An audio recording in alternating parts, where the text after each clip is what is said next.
আজকে আমরা ক্লাস 12 অর্থাৎ দ্বাদশ শ্রেণীর ফিজিক্সের তড়িৎ চুম্বকীয় আবেশ বা ইলেকট্রোম্যাগনেটিক ইন্ডাকশন নিয়ে আলোচনা করব। ক্লাস 12 পদার্থবিদ্যার তড়িৎ চুম্বকীয় আবেশ বা ইলেকট্রোম্যাগনেটিক ইন্ডাকশন নিয়ে আলোচনা করব।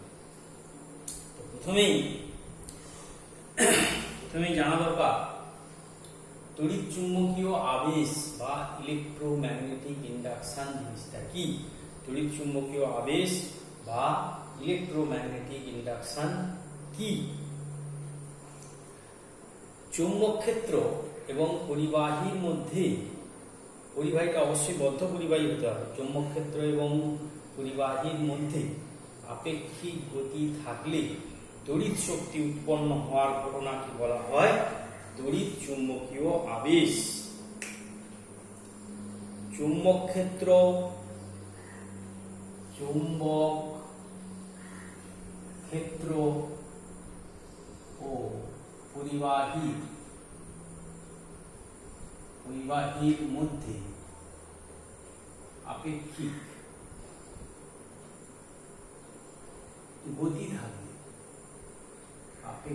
গতি থাকলে তড়িৎ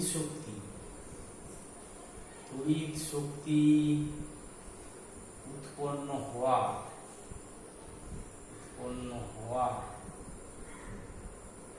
ঘটনা তড়িৎ চুম্বকীয় আবেশ বলে। দাঁড়ালো চৌম্বক ক্ষেত্র এবং পরিবাহীর মধ্যে, পরিবাহীটা অবশ্যই বদ্ধ পরিবাহী হতে হবে, চৌম্বক ক্ষেত্র এবং পরিবাহীর মধ্যে আপেক্ষিক গতি থাকলে তড়িৎ শক্তি উৎপন্ন হওয়ার ঘটনাকে বলা হয় তড়িৎ চুম্বকীয় আবেশ বা ইলেকট্রোম্যাগনেটিক ইন্ডাকশন। আবিষ্ট তড়িৎ চালক বল অর্থাৎ চৌম্বক ক্ষেত্র এবং পরিবাহীর মধ্যে আপেক্ষিক গতির জন্য পরিবাহীতে যে তড়িৎ চালক বল আবিষ্ট হয় তাকেই বলা হয়, তড়িৎ চালক বল সৃষ্টি হয় তাকেই বলা হয় আবিষ্ট তড়িৎ চালক বল। অর্থাৎ চৌম্বক ক্ষেত্র ও পরিবাহীর মধ্যে, চৌম্বক ক্ষেত্র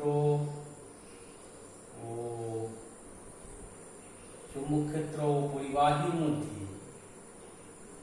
চৌম্বক ক্ষেত্র পরিবাহীর মধ্যে আপেক্ষিক গতি থাকলে, চৌম্বক ক্ষেত্র এবং পরিবাহীর মধ্যে আপেক্ষিক গতি থাকলে ওই পরিবাহীতে যে তড়িৎ চালক বলের সৃষ্টি হয় তাকে আবিষ্ট তড়িৎ চালক বল, তাকে আবিষ্ট তড়িৎ চালক বল বলে। অর্থাৎ চৌম্বক ক্ষেত্র ও পরিবাহীর মধ্যে আপেক্ষিক গতি থাকলে ওই পরিবাহীতে যে তড়িৎ চালক বলের সৃষ্টি হয় তাকে আবিষ্ট তড়িৎ চালক বল বলে। আবিষ্ট তড়িৎ প্রবাহ ওই একই কথা, চৌম্বক ক্ষেত্র এবং পরিবাহীর মধ্যে বদ্ধ পরিবাহী হতে হবে অবশ্যই। চৌম্বক ক্ষেত্র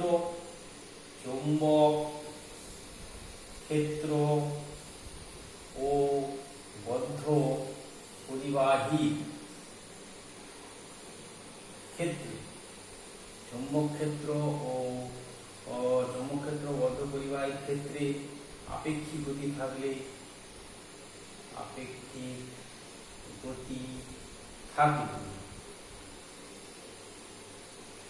যে তড়িৎ প্রবাহ সৃষ্টি হয় তাকে আবিষ্ট তড়িৎ প্রবাহ বলে। তাহলে তড়িৎ চুম্বকীয় আবেশ, চুম্বক ক্ষেত্র পরিবাহীর মধ্যে আপেক্ষিক গতি থাকলে তড়িৎ শক্তি উৎপন্ন হওয়া ঘটনাকে তড়িৎ চুম্বকীয় আবেশ। চুম্বক ক্ষেত্র পরিবাহীর মধ্যে আপেক্ষিক গতি থাকলে ওই পরিবাহীতে যে তড়িৎ চালক বলের সৃষ্টি হয় তাকে বলে আবিষ্ট তড়িৎ চালক বল, তাকে আবিষ্ট তড়িৎ চালক বল বলে। আর চুম্বক ক্ষেত্র এবং বদ্ধ পরিবাহীর ক্ষেত্রে আপেক্ষিক গতি থাকলে যে তড়িৎ প্রবাহ সৃষ্টি হয় তাকে বলে আবিষ্ট তড়িৎ প্রবাহ। তাহলে বদ্ধ পরিবাহীর ক্ষেত্রে রোধটা নির্দিষ্ট, কিন্তু যদি বদ্ধ না হয়ে অবদ্ধ হয় মানে ইনফাইনাইট হয়, তারটা যদি জোড়া না থাকে মানে বদ্ধ না হয়, সেক্ষেত্রে পরিবাহী রোধ অসীম হয়ে যায়, সেক্ষেত্রে প্রবাহ মাত্রা পাওয়া যায়। এখানে ছবিটা লক্ষ্য করো, এই একটা বর্তনী, বদ্ধ বর্তনী, এখানে কিন্তু কোনো ব্যাটারি বা তড়িৎ উৎস যোগ করা নেই, এখানে একটা গ্যালভানোমিটার যোগ করা আছে। এই দেখো একটা চুম্বক, এটা উত্তর মেরু, এটা দক্ষিণ মেরু। চুম্বকটাকে যদি এই দিকে নিয়ে আসি, এই বদ্ধ বর্তনীটার দিকে নিয়ে আসি, সঙ্গে সঙ্গে দেখবে গ্যালভানোমিটার কাঁটায় নিক্ষেপ হচ্ছে এবং এর মধ্যে দিয়ে একটা তড়িৎ প্রবাহ সৃষ্টি হচ্ছে। তড়িৎ প্রবাহ দিকটা হবে যখন উত্তর মেরু যদি কাছের দিকে নিয়ে আসি তাহলে তড়িৎ প্রবাহ হবে বামামুখী। আবার এই চুম্বকের গতিটা যদি উল্টো দিকে হয়, পরিবাহী থেকে উল্টো দিকে হয়, সঙ্গে সঙ্গে দেখবো গ্যালভানোমিটার কাঁটায় নিক্ষেপ হচ্ছে এবং তড়িৎ প্রবাহ উল্টো দিকে হচ্ছে। তড়িৎ প্রবাহ আগে যেমন অ্যান্টিক্লকওয়াইজ হয়েছিল, এখন উত্তর মেরু এবং কয়েল থেকে বা বদ্ধ পরিবাহী থেকে দূরে সরিয়ে নিয়ে যাবো, তখন কিন্তু এখানে ক্লকওয়াইজ কারেন্ট তৈরি হবে। এবারে আমরা আবিষ্ট তড়িৎচালক বল, এই যে আবিষ্ট তড়িৎচালক বল সৃষ্টি হচ্ছে, আবিষ্ট তড়িৎচালক বলের অভিমুখ কি কি বিষয়ের উপর নির্ভর করে? আবিষ্ট তড়িৎচালক বলের অভিমুখ, আবিষ্ট তড়িৎচালক বলের অভিমুখ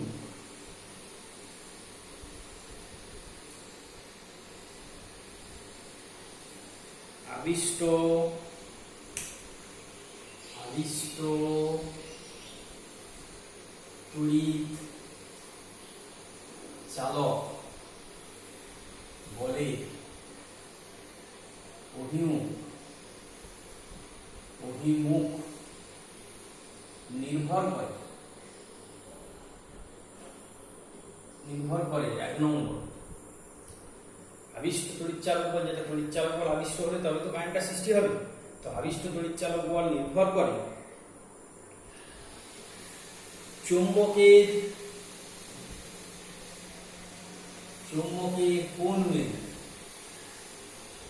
কোন মেরু পরিবাহীর কাছে আছে, চুম্বকের কোন মেরু পরিবাহীর কাছে আছে। যেমন ধরো এখানে উত্তর মেরু কাছে আছে, উত্তর মেরুটা এদিকে আনা হচ্ছে, তাহলে অ্যান্টি ক্লকওয়াইজ, অর্থাৎ প্রবাহ মাত্রাটা এদিকেই হবে এবং তড়িৎচালক বলেরও অভিমুখ একই হবে। অর্থাৎ তড়িৎচালক বলের যে অভিমুখ হবে, আবিষ্ট তড়িৎ প্রবাহেরও অভিমুখ একই হবে। আর হচ্ছে 2 নম্বর হচ্ছে পরিবাহীর সাপেক্ষে, পরিবাহীর সাপেক্ষে চুম্বকের গতি,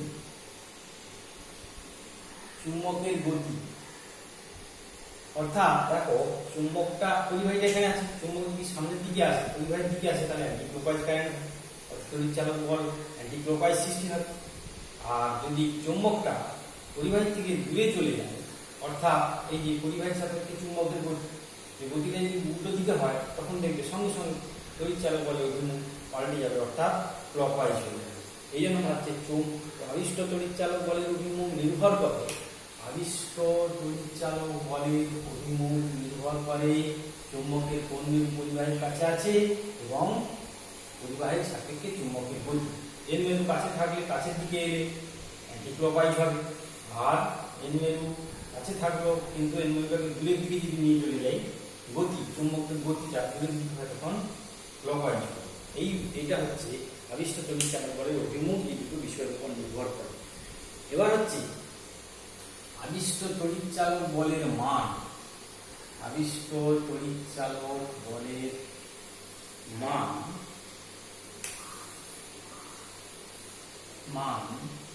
কি কি বিষয়ের উপর নির্ভর করে?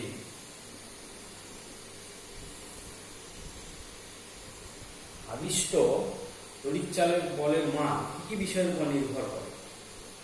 না, আবিষ্ট তড়িৎচালক বলের মান 1 নম্বর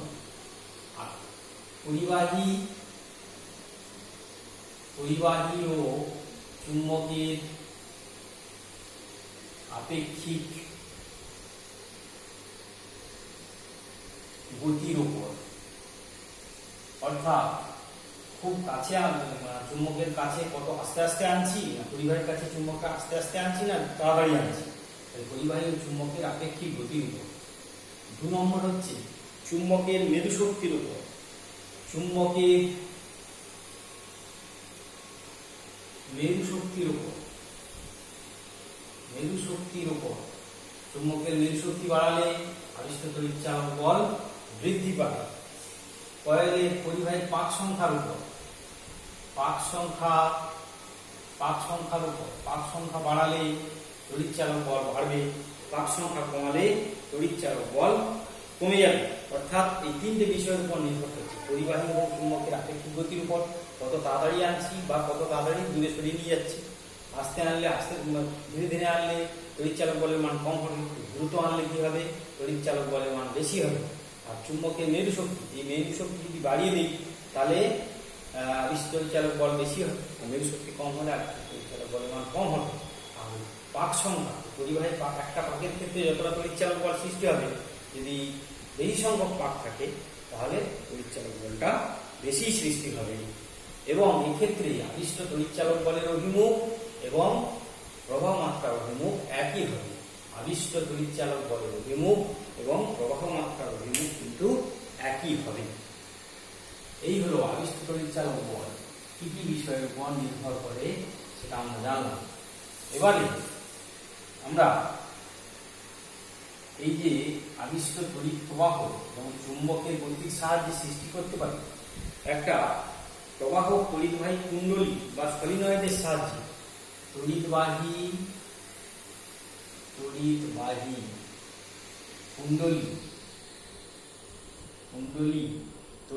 কুণ্ডলী বা সলিনয়েডের সাহায্যে তড়িৎবাহী কুণ্ডলী বা সলিনয়েডের সাহায্যে আবিষ্ট তড়িৎ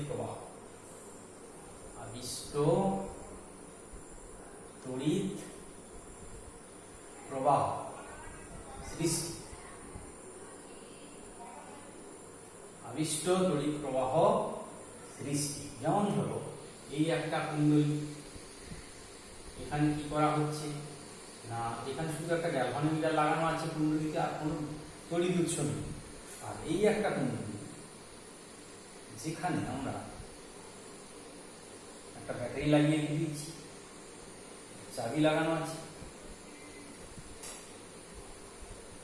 এবার যদি আমরা চাবিটা বন্ধ করে দিই তাহলে তড়িৎ প্রবাহ এইদিকে বর্তনীতে এইভাবে তড়িৎ প্রবাহটা সৃষ্টি হয়। সঙ্গে সঙ্গে যখন আমরা চাবিটা অন করব, জাস্ট চাবিটা অন করব, তখনই দেখব এটাতেও একটা তড়িৎ প্রবাহ সৃষ্টি হয়ে গেছে। তার কারণ কি, এটা হবে উল্টো দিক, ওটা যদি এইদিকে হয় এটা হবে উল্টো দিক।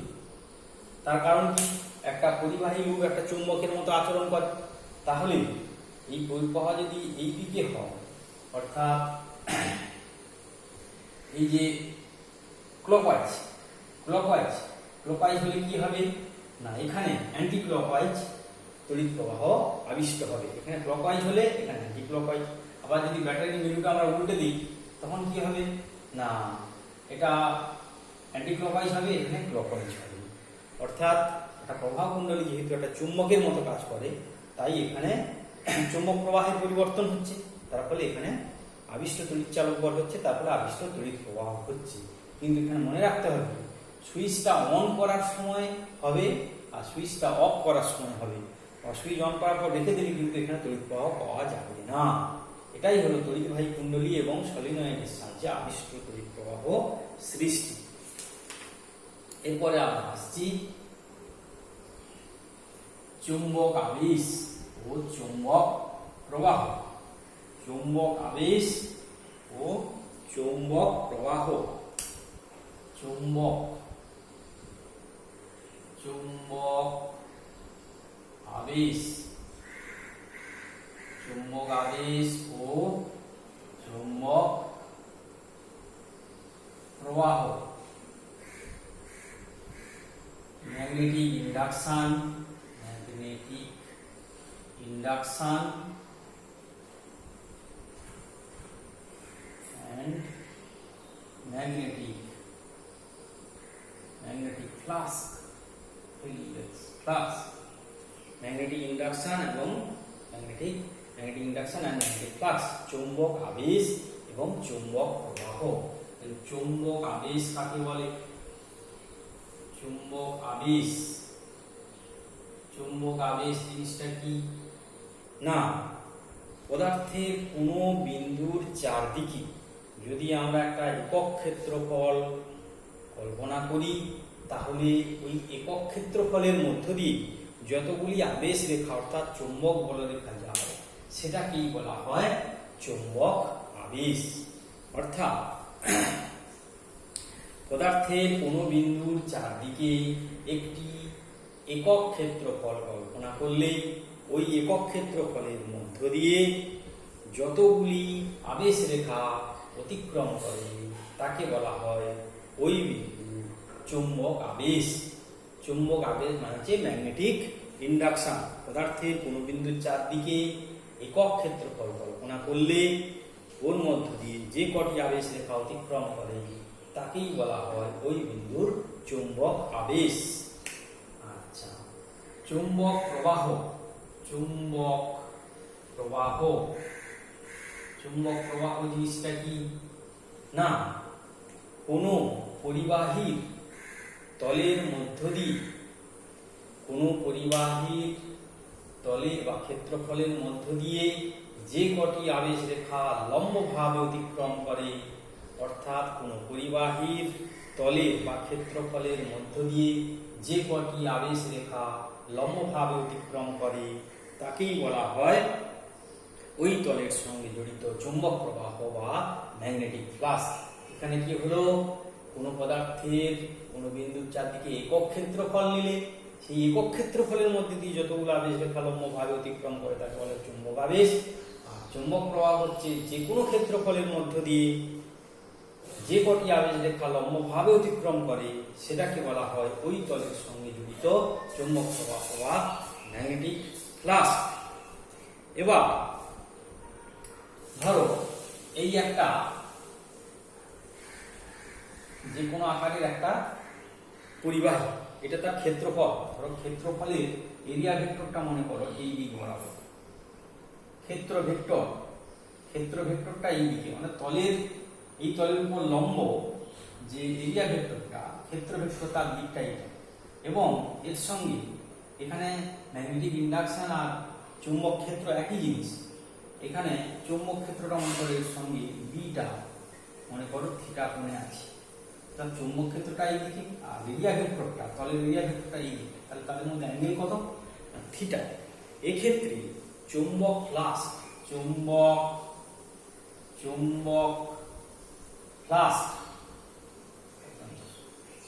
ফ্লাক্স কত হবে না, phi equal B dot A, B dot A, তাহলে সমান হবে বি এ সব থিটা।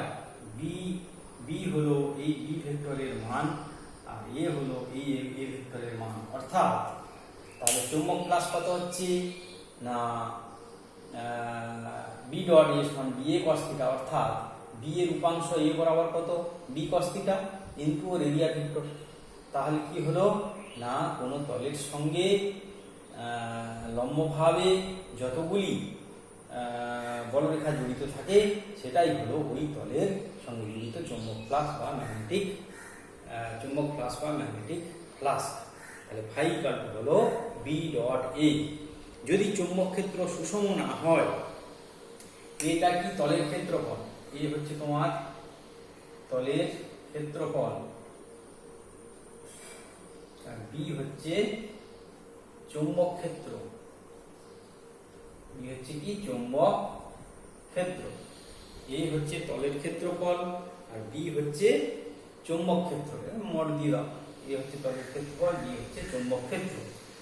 তাহলে এবার যদি চৌম্বক ক্ষেত্রটা সুষম না হয়, সেক্ষেত্রে ওই তলটার সঙ্গে জড়িত চৌম্বক প্রবাহের মান কত হবে? সেক্ষেত্রে যদি সুষম চৌম্বক ক্ষেত্র সুষম না হয়, এটা সুষম চৌম্বক ক্ষেত্র, সুষম চৌম্বক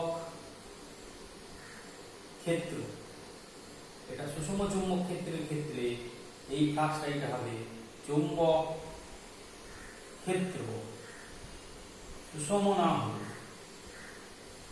না হলে তখন প্লাস ফাই কাল্প হবে বি ডট ডিএ, অর্থাৎ ফাই সমান হয়ে যাবে বি ডট ডিএ। আর এরিয়া ভেক্টর এর সাপেক্ষে B dot phi equal to integration B dot dA. এটা মানে এটা হচ্ছে তোমার ওই তলের ক্ষেত্রফল সুষম না হলে বি ডট ডিএ। এবার হচ্ছে বিশেষ ক্ষেত্র।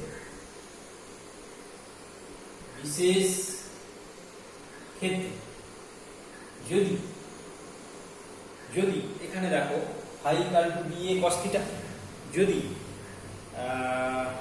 থিটা ইকুয়াল টু 90 ডিগ্রি হয়, তাহলে ফাই ইকুয়াল কত হবে? 0। কেন? থিটা 90 ডিগ্রি হলে বিএ cos 90 মানে 0 হয়ে যাবে। থিটা 0 ডিগ্রি হলে ফাই ইকুয়াল টু হবে বিএ, তাই তো? তাহলে বি ইকুয়াল টু কত হবে? Phi by A. থিটা যদি এটা সমান 180 ডিগ্রি হয়, তখন ফাই হবে মাইনাস বিএ।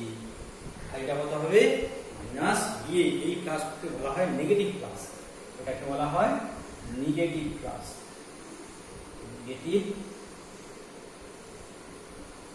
এটাকে বলা হয় নেগেটিভ প্লাস। তার মানে ফাই ইকুয়াল হলো বি ইনটু এ, চৌম্বক ক্ষেত্র গুণিত এরিয়া ভেক্টর, এদের গুণফল। তাহলে বি চৌম্বক ক্ষেত্র কত হবে? ফাই বাই এ। চৌম্বক ক্ষেত্র কত হবে? চৌম্বক ক্ষেত্র বা চৌম্বক আবেশ, যেটাকে বলছি চৌম্বক আবেশ, ক্ষেত্র বা আবেশ, না আবেশ, চৌম্বক আবেশ এবং চৌম্বক ক্ষেত্র একই। হ্যাঁ, চৌম্বক আবেশ এবং চৌম্বক ক্ষেত্র একই।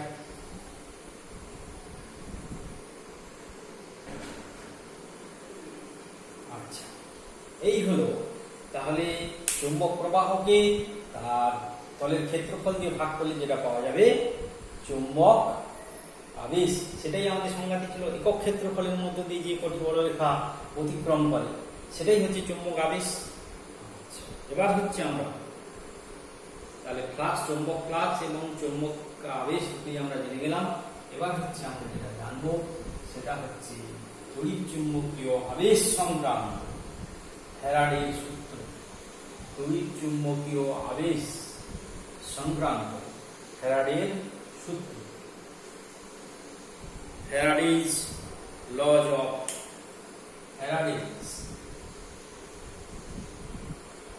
Faraday's laws of electromagnetic induction,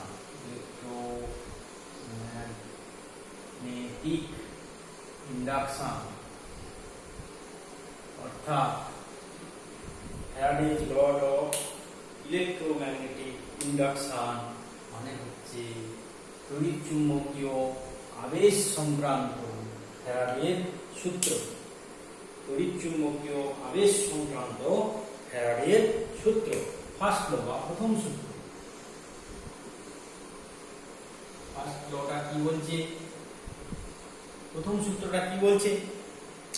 না, কোনো কুণ্ডলীর সঙ্গে, প্রবাহ কুণ্ডলীর সঙ্গে চুম্বক প্রবাহের পরিবর্তন হলে জড়িত, কোনো প্রবাহ কুণ্ডলীর সঙ্গে জড়িত চুম্বক প্রবাহের পরিবর্তন হলেই কুণ্ডলীতে তড়িৎচালক বল সৃষ্টি হবে এবং যত সময় চুম্বক প্রবাহের পরিবর্তন হতে থাকবে তত সময় তড়িৎচালক বল স্থায়ী হবে।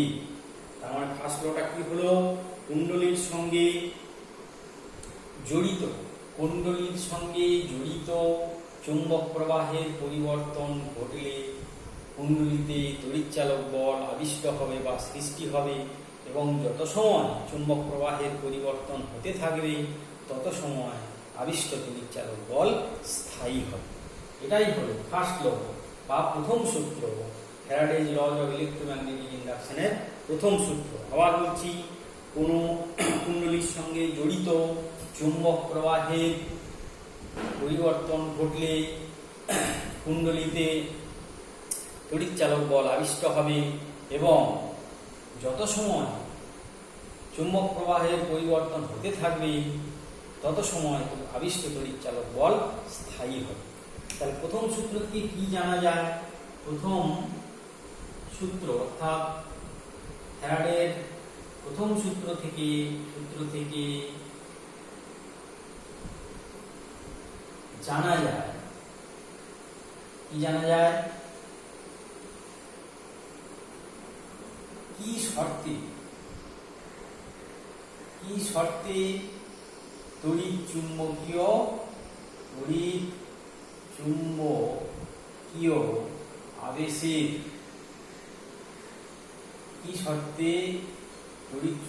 আবেশের ঘটনা ঘটে? কি শর্তে তড়িৎ চুম্বকীয় আবেশের ঘটনা ঘটে? আবার বলছি, কোনো প্রবাহ কুণ্ডলী এবং কোনো প্রবাহ কুণ্ডলীর সঙ্গে জড়িত চুম্বক প্রবাহের পরিবর্তন ঘটলে কুণ্ডলীতে তড়িৎচালক বল আবিষ্ট হয় এবং যত সময় চুম্বক প্রবাহের পরিবর্তন হতে থাকবে তত সময় আবিষ্ট তড়িৎচালক বল স্থায়ী হবে। চুম্বক প্রবাহের পরিবর্তন বন্ধ হয়ে গেলে আবিষ্ট তড়িৎচালক বল সঙ্গে সঙ্গে চলে যাবে, আবিষ্ট তড়িৎচালক বলের মান শূন্য হয়ে যাবে। এখান থেকে জানা যায় কি না, কি শর্তে তড়িৎ চুম্বকীয় আবেশের ঘটনা ঘটে, অর্থাৎ প্রথম সূত্র বা ফ্যারাডের প্রথম সূত্র থেকে জানা যায় কি শর্তে তড়িৎ চুম্বকীয় আবেশের ঘটনা ঘটে। এবার হচ্ছে সেকেন্ড ল বা দ্বিতীয় সূত্র। দ্বিতীয় সূত্র কি না, সময়ের সাপেক্ষে কোনো কুণ্ডলীর সঙ্গে জড়িত চুম্বক প্রবাহের পরিবর্তনের হার, সময়ের সাপেক্ষে কোনো কুণ্ডলীতে জড়িত চুম্বক প্রবাহের পরিবর্তনের হার আবিষ্ট তড়িৎচালক বলের সমানুপাতিক।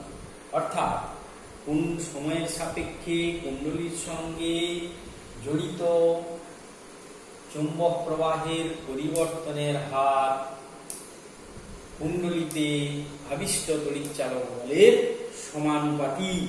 অর্থাৎ যদি ডিটি সময়ে ডি ফাই পরিমাণ চুম্বক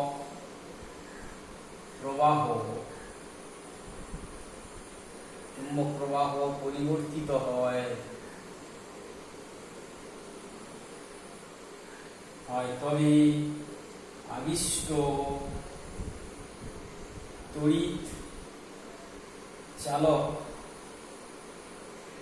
তড়িৎচালক বল ই সমানুপাতিক হবে ডি ফাই বাই ডিটি। অর্থাৎ কোনো স্টেটমেন্টটা কি বলছে, কোনো কুণ্ডলীর সঙ্গে জড়িত চুম্বক প্রবাহ সময়ের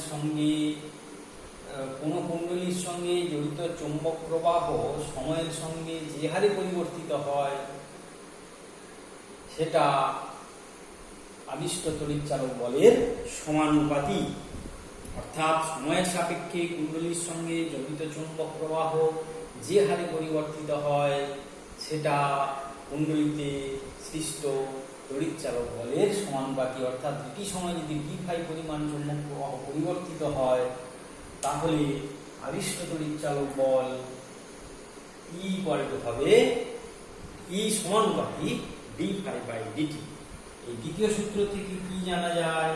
দ্বিতীয় সূত্র থেকে কি জানা যায় না, আবিষ্ট তড়িৎচালক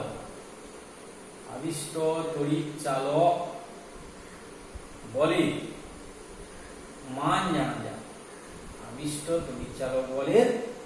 জানা যায়।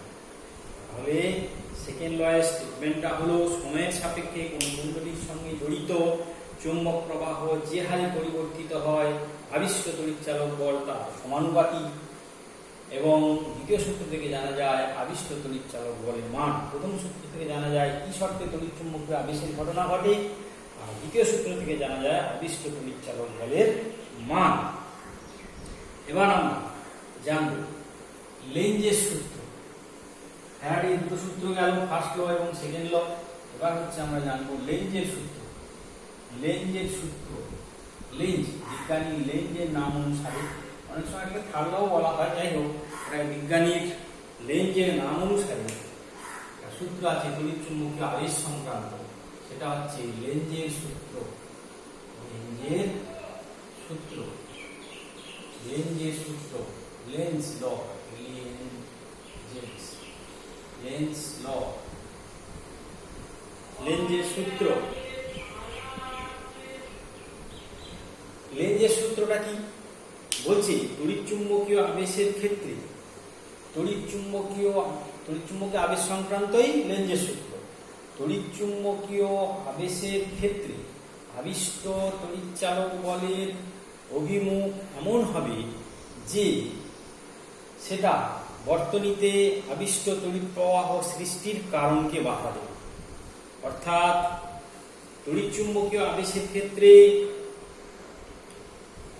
তড়িৎচুম্বকীয় আবেশের ক্ষেত্রে তড়িৎচুম্বকীয় আবেশের ক্ষেত্রে তড়িৎচুম্বকীয় আবেশের ক্ষেত্রে আবিষ্ট তড়িৎচালক বলে অভিমুখ এমন হবে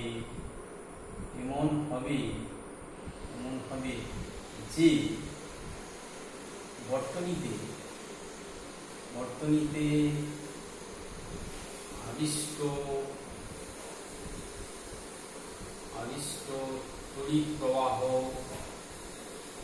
তড়িৎ প্রবাহ সৃষ্টির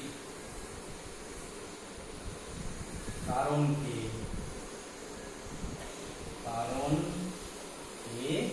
বাধা দেবে। কি হবে না, তড়িৎচুম্বকীয় আবেশের ক্ষেত্রে আবিষ্ট তড়িৎচালক বলের অভিমুখ এমন হয় যে বর্তনীতে আবিষ্ট তড়িৎ প্রবাহ সৃষ্টির কারণকে বা তড়িৎ প্রবাহ সৃষ্টির কারণকে বর্তনীতে তড়িৎ প্রবাহ সৃষ্টির কারণকে সে বাধা দেবে। এটাই হলো লেঞ্জের সূত্র। তড়িৎচুম্বকীয় আবেশের ক্ষেত্রে আবিষ্ট তড়িৎচালক বলের অভিমুখ এমন হবে যে বর্তনীতে তড়িৎ প্রবাহ সৃষ্টির কারণকে সে বাধা দেবে। যেমন এই একটা হচ্ছে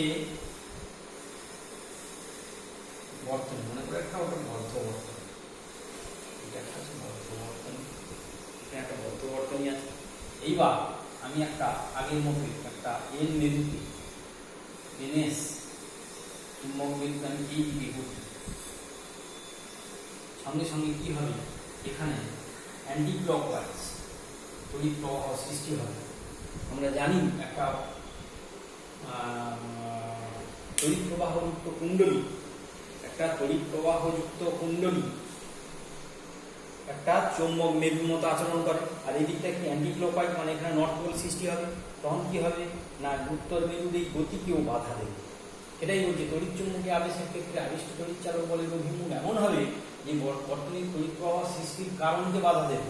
তড়িৎ প্রবাহ সৃষ্টির কারণ কি, চুম্বকের গতি, এটা স্থির, এটা চুম্বক গতিশীল হচ্ছে, গতিশীল হওয়ার জন্য চুম্বক প্রবাহের পরিবর্তন ঘটছে, তারপরে এখানে আবিষ্ট তড়িৎ প্রবাহ সৃষ্টি হচ্ছে। তাহলে এই আবিষ্ট তড়িৎ প্রবাহ অভিমুখটা এমন হবে যে চুম্বকের গতির জন্যই এর তড়িৎ প্রবাহ সৃষ্টি হয়েছে, তাহলে চুম্বকের গতিকেও বাধা দেবে। অর্থাৎ এখন অ্যান্টি ক্লকওয়াইজ যদি কারেন্টের সৃষ্টি হয়, এখানে উত্তর মেরু তৈরি হবে, সঙ্গে সঙ্গে ওর গতিকে বাধা দেবে। আবার যদি চুম্বকটা উল্টো দিকে যায়, অর্থাৎ এনএস এর গতিটা এই দিকে হয়ে যাবে, তখন বর্তনীতে চুম্বক প্রবাহের অভিমুখটা সঙ্গে সঙ্গে পাল্টে যাবে। অর্থাৎ যখন এই গতিটা এনএস মেরুটা কুণ্ডলী থেকে দূরে সরে যাবে, তখন সঙ্গে সঙ্গে ক্লকওয়াইজ হয়ে যাবে, তখন এখানে সাউথ পোল বা দক্ষিণ মেরু সৃষ্টি হবে, তখন উত্তর মেরুকেও আবার টেনে ধরবে। অর্থাৎ সামনে আনতে গেলেও বাধা দিচ্ছে, আবার সরে যেতে গেলেও বাধা দিচ্ছে। অর্থাৎ সামনে আনলে উত্তর মেরু তৈরি হচ্ছে, এখানে উত্তর মেরুকে বিকর্ষণ করবে। আবার যদি এই চুম্বকটাকে কুণ্ডলী থেকে দূরে সরিয়ে নিয়ে যাও, সেক্ষেত্রেও চুম্বক প্রবাহের পরিবর্তন ঘটবে, কিন্তু তখন হয়ে যাবে সাউথ পোল বা দক্ষিণ মেরুকে টেনে ধরবে। এটাই হলো লেঞ্জের সূত্র।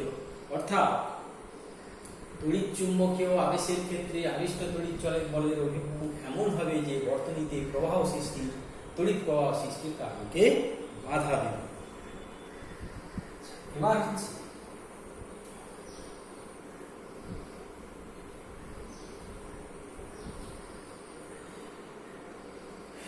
আরো একটা উদাহরণ আমরা দিতে পারি। যাই হোক, এবার হচ্ছে শক্তির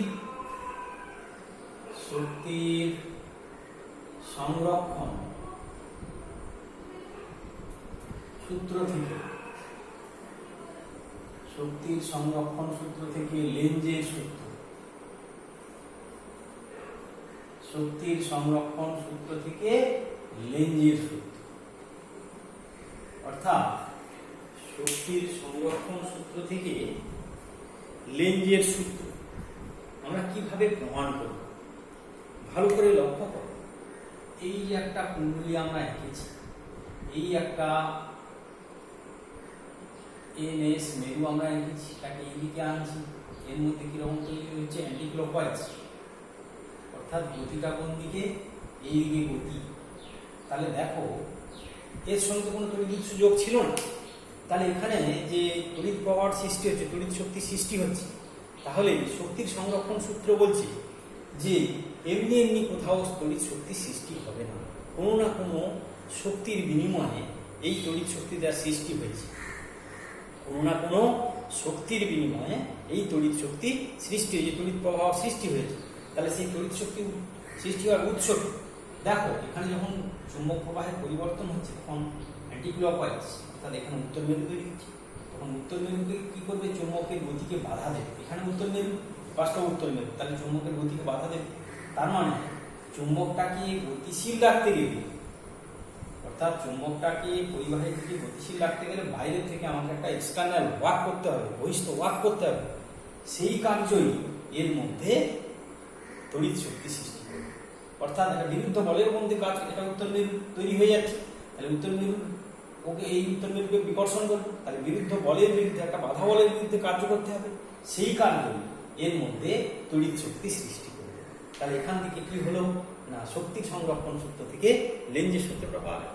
আবার বলছি, যখন চুম্বকটাকে এদিকে গতিশীল করা হচ্ছে তখন কি হচ্ছে না, এমনি তড়িৎ প্রবাহ সৃষ্টি হচ্ছে, এবং এই তড়িৎ প্রবাহটা কোথা থেকে এলো না, শক্তির সংরক্ষণ সূত্র বলছে কোনো না কোনো শক্তির বিনিময়ে এই তড়িৎ শক্তিটা সৃষ্টি হয়েছে। তাহলে উৎস কি, উৎস বলছে যখন এখানে উত্তর মেরু তৈরি হবে, এখানে তখন এই চুম্বকের এই উত্তর মেরুকে এদিকে আসতে বাধা দেবে। তার ফলে কি হবে না, একটা বিরুদ্ধ বলের বিরুদ্ধে কাজ করে এই চুম্বকটাকে গতিশীল রাখতে হবে। ওই বিরুদ্ধ বলের বিরুদ্ধে কৃত কার্যই এখানে সৃষ্ট তড়িৎ শক্তির উৎস। তার মানে শক্তির সংরক্ষণ থেকে লেঞ্জের সূত্রটা প্রমাণিত হয়ে গেল। এবার আমরা লেঞ্জের সূত্র থেকে, লেঞ্জের সূত্র থেকে শক্তির সংরক্ষণ, শক্তির সংরক্ষণ সূত্র, লেঞ্জের সূত্র থেকে শক্তির সংরক্ষণ সূত্র কিরকম দেখো, যখন আমরা এর কাছের দিকে আনছি, তার মানে কি, লেঞ্জের সূত্রটা কি বলছি, আবিষ্ট তড়িৎ চালক বলের অভিমুখ এমন হবে যে বর্তনীতে প্রবাহ, তড়িৎ প্রবাহ সৃষ্টির কারণকে সে বাধা দেবে। অর্থাৎ তড়িৎ প্রবাহ সৃষ্টির কারণ কি, চুম্বকের গতি, অর্থাৎ চুম্বকের গতিকে ওর কাছের দিকে আসতে বাধা দেবে। যদি চুম্বকটাকে এই দিকে নিয়ে আসো, চুম্বকটাকে পরিবাহের দিকে নিয়ে আসি, তখন সে বাধার সম্মুখীন হবে। আবার চুম্বকটাকে যদি আমি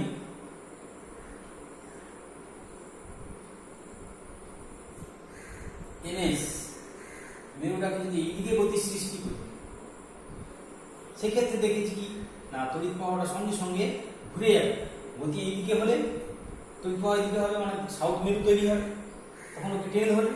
আবার এইদিকে আনলে দক্ষিণ মেরু তৈরি, উত্তর মেরু তৈরি হবে, বাধা দেবে।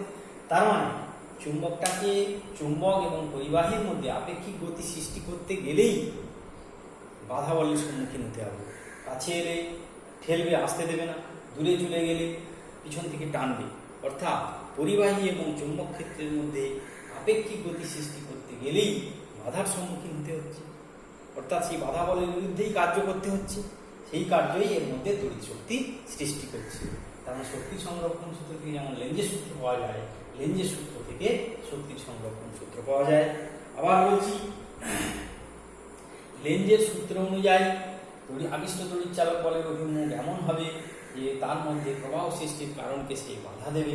তাহলে তড়িৎ যখন উত্তর মেরু চুম্বকটাকে পরিবাহীর কাছে আনছি, তখন এইদিকে উত্তর মেরু আর এই উত্তর মেরু বাধা বলের সম্মুখীন হচ্ছে। তাহলে আপেক্ষিক গতি চালু রাখতে গেলে বিরুদ্ধ বলের বিরুদ্ধে কাজ করতে হচ্ছে।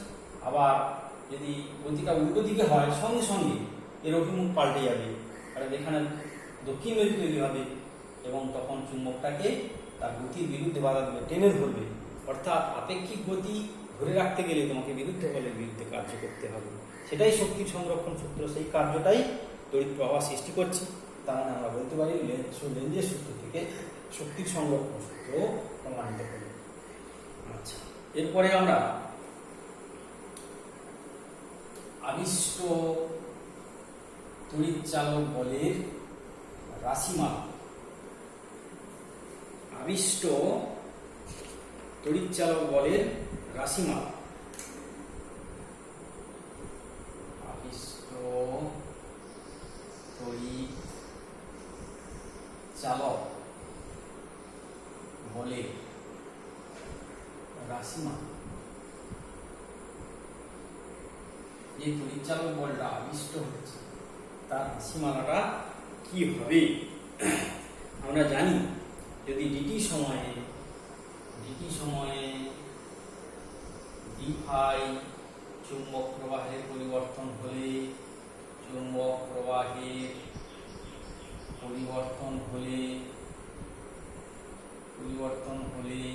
আবিষ্ট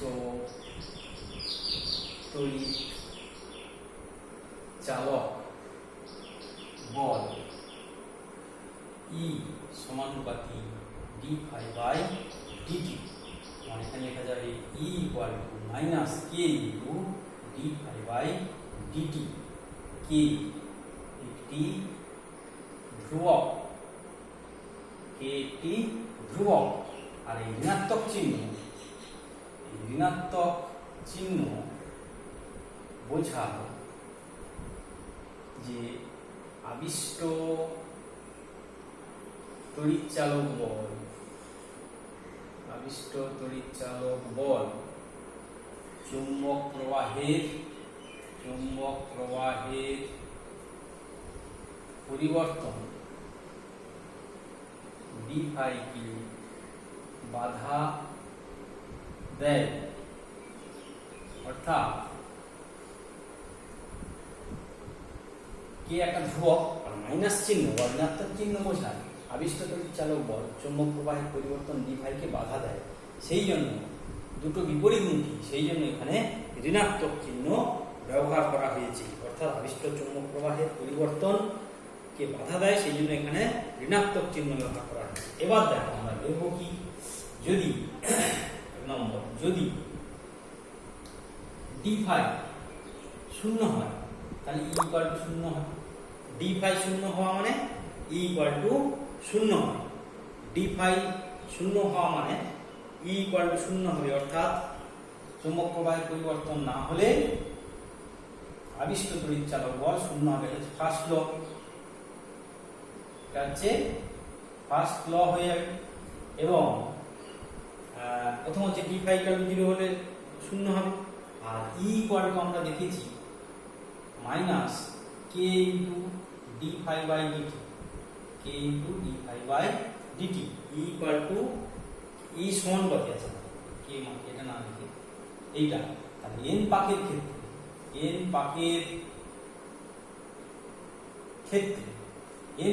ক্ষেত্রে এন পাকের ক্ষেত্রে ই সমানুপাতি n into d phi by dt হবে।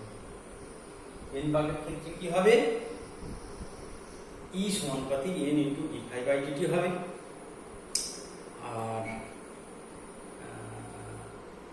ফার্স্ট ল কি না, ডি ফাই 0 হলে ই ইকুয়াল টু 0 হবে। ফার্স্ট ল চৌম্বক প্রবাহের পরিবর্তন না হলে কোনো তড়িৎচালক বল আবিষ্টই হবে না। আর 2 নম্বর ই সমানুপাতিক ডি ফাই ডিটি আর ই সমানুপাতিক N into d phi by dt হবে এন পাকের জন্য। আচ্ছা, এবারে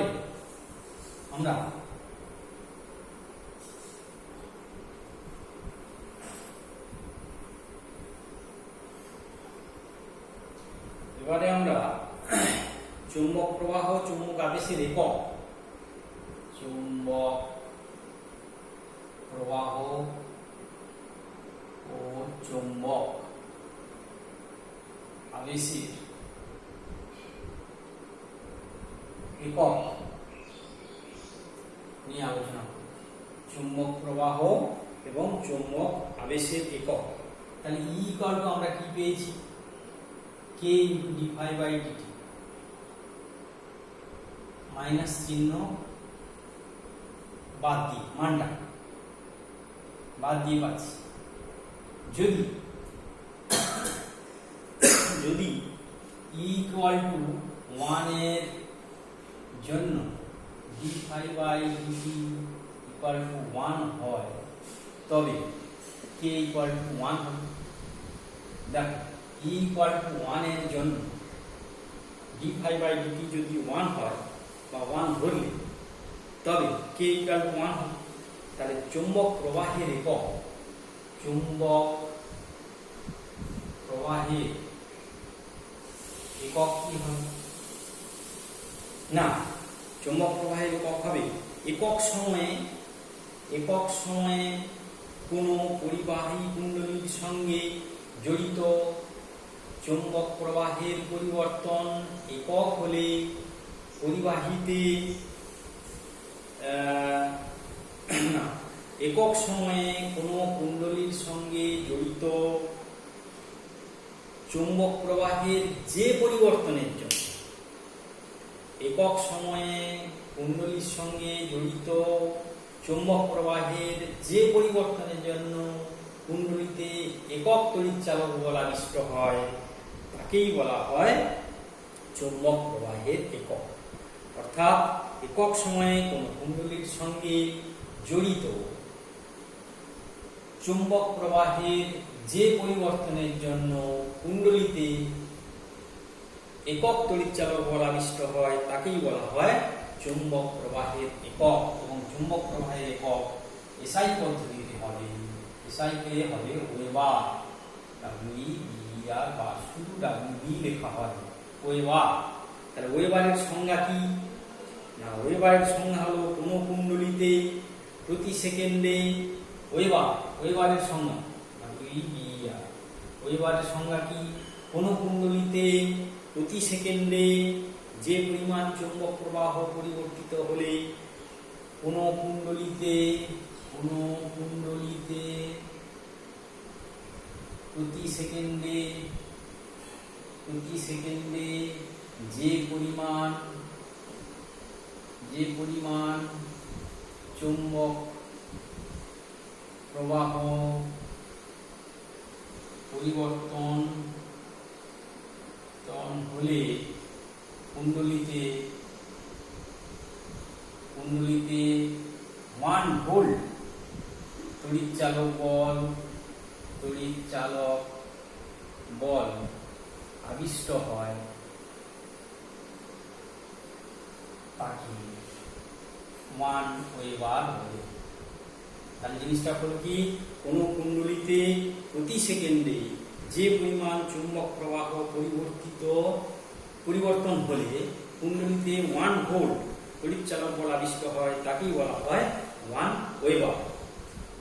আর এটা হলো এসআই পদ্ধতি। সিজিএসএ হলো ম্যাক্সওয়েল জিনিসটা কি? কোনো কুণ্ডলিতে প্রতি সেকেন্ডে যে চুম্বক প্রবাহের পরিবর্তন হলে কুণ্ডলিতে 1 EMU তড়িৎ চালক বল আবিষ্ট হয়। এখানে শুধু 1 ভোল্টের জায়গায় 1 EMU হবে। কোনো কুণ্ডলিতে প্রতি সেকেন্ডে যে পরিমাণ তড়িৎ প্রবাহ পরিবর্তন হলে কুণ্ডলিতে 1 EMU তড়িৎ চালক বল আবিষ্ট হয়। কুণ্ডলিতে লেখা যাক, কোনো কুণ্ডলিতে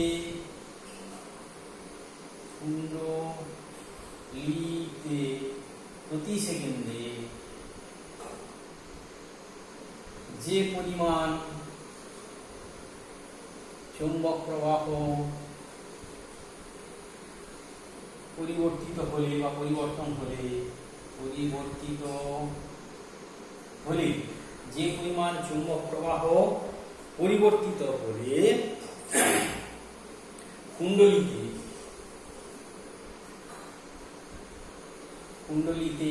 1 EMU তড়িৎ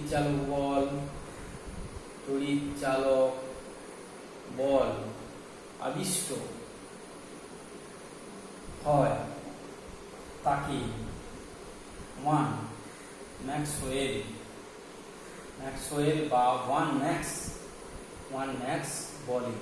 তাহলে এসআই পদ্ধতিতে ওয়েবার আর সিজিএস পদ্ধতিতে হলো কোনো কুণ্ডলিতে প্রতি সেকেন্ডে যে পরিমাণ চৌম্বক প্রবাহ পরিবর্তিত হলে কুণ্ডলিতে 1 EMU তড়িৎ চালক বল আবিষ্ট হয় তাকে 1 ম্যাক্সওয়েল বলে। এবার হচ্ছে ম্যাক্সওয়েল। তাহলে চৌম্বক প্রবাহের একক চলে গেল। এবার আমরা আসবো চৌম্বক আবেশের একক। এটা হচ্ছে চৌম্বক প্রবাহের একক জানি সিজিএস এবং এসআই পদ্ধতিতে। এবার হচ্ছে চৌম্বক আবেশের একক। চৌম্বক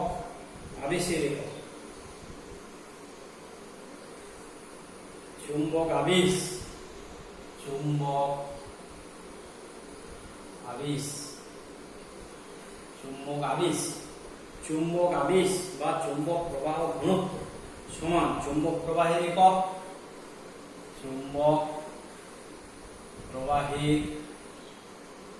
একক ভাগ ক্ষেত্রফলের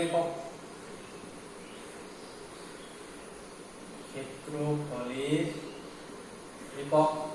কেন আমরা জানি B হচ্ছে pi/a। তাহলে এসআই পদ্ধতিতে চুম্বক আবেশের একক কত হবে? ওয়েবার পার মিটার স্কয়ার বা টেসলা, TSLA বা শুধু টি বলা হয়। আর সিজিএস চুম্বক আবেশের একক হবে ম্যাক্সওয়েল পার সিএম স্কয়ার। এটাকে বলা হয় গস, GAUSS বা শুধু জি, ম্যাক্সওয়েল পার সিএম স্কয়ার বা এটাকে বলা হয় গস। এবার হচ্ছে আমরা জানি 1 ভোল্ট সমান 10⁸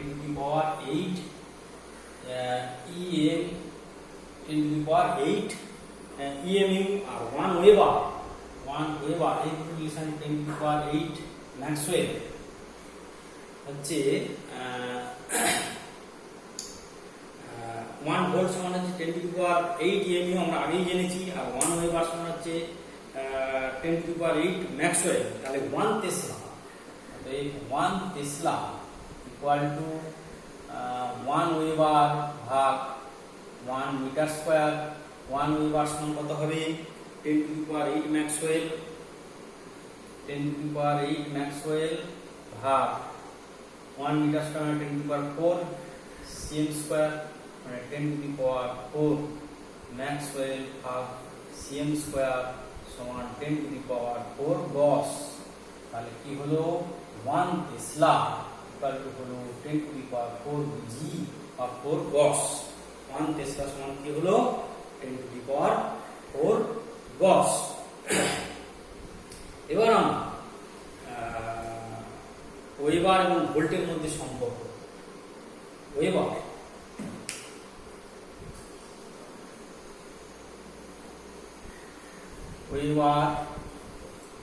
এবং ভোল্ট, ওয়েবার ও ভোল্ট এর মধ্যে সম্পর্ক আমরা কি জানি, E equal to d phi by dt. শুধু মানটা নিলাম, কে এর মান তো 1 হয়ে গেছে, E equal to d phi by dt. তার মানে মাইনাস থাকে, আমরা মাইনাস চিহ্নটা বাদ দিলাম, weber equal to minus d phi by dt, শুধু প্লাস চিহ্নটা নিলাম।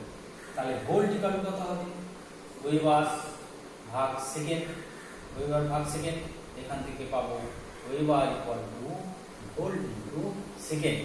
অর্থাৎ ওয়েবার এবং সেকেন্ডের মধ্যে, ওয়েবার এবং ভোল্টের মধ্যে কি সম্পর্ক হলো, ভোল্ট ইন্টু সেকেন্ড।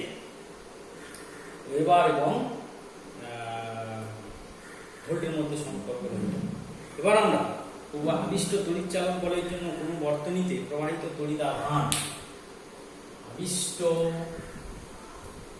তড়িৎচালক বলের জন্য আবিষ্ট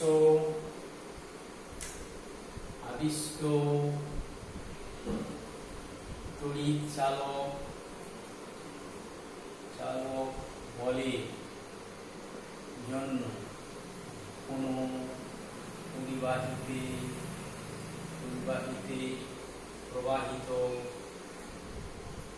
তড়িৎ আধান কতটা পরিমাণ তড়িৎ আধান প্রবাহিত হবে সেটা আমরা নির্ণয় করব। আমরা জানি I ইকুয়াল টু কত, ওহমের সূত্র E বাই R, আর E ইকুয়াল টু কত, 1 by R into N into d phi by dt। তার মানে N by R into d phi by dt। আমরা আছে E হচ্ছে তোমার কত, E সমান N into d phi by dt, আর হচ্ছে তোমার আর তো ছিল, তাহলে I equal to N by R into d phi by dt। N টা হচ্ছে এখানে পাক সংখ্যা, N সমান হচ্ছে পাক সংখ্যা, আর হচ্ছে পরিবাহীর রোধ, আর হচ্ছে কি পরিবাহীর রোধ, আর হচ্ছে পরিবাহীর রোধ, N হচ্ছে পাক সংখ্যা। তাহলে আবিষ্ট তড়িৎচালক বলের মানটা কত হবে, E equal to N into d phi by dt। তাহলে আমরা এখান থেকে লিখতে পারি অতএব I ইনটু dt সমান N ইনটু d ফাই।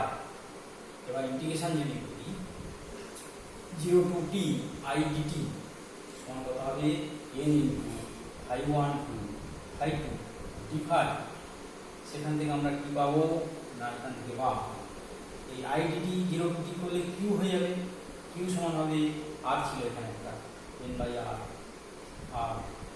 তাহলে N by R into phi 2 minus phi 1, তাহলে কি পাবো q equal to N into phi 2 minus phi 1 divided by R। অর্থাৎ পাক সংখ্যা গুণিতক চুম্বক প্রবাহের পরিবর্তন, চুম্বক প্রবাহের ডিভাইড বাই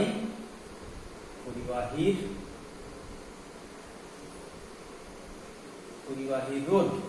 অর্থাৎ আধান, এটাই হচ্ছে আধান, এটাই তো আধান, অর্থাৎ আধান সমান কোন পরিবাহীর মধ্য হইতে প্রবাহিত তড়িৎ আধান, এটাই হচ্ছে প্রবাহিত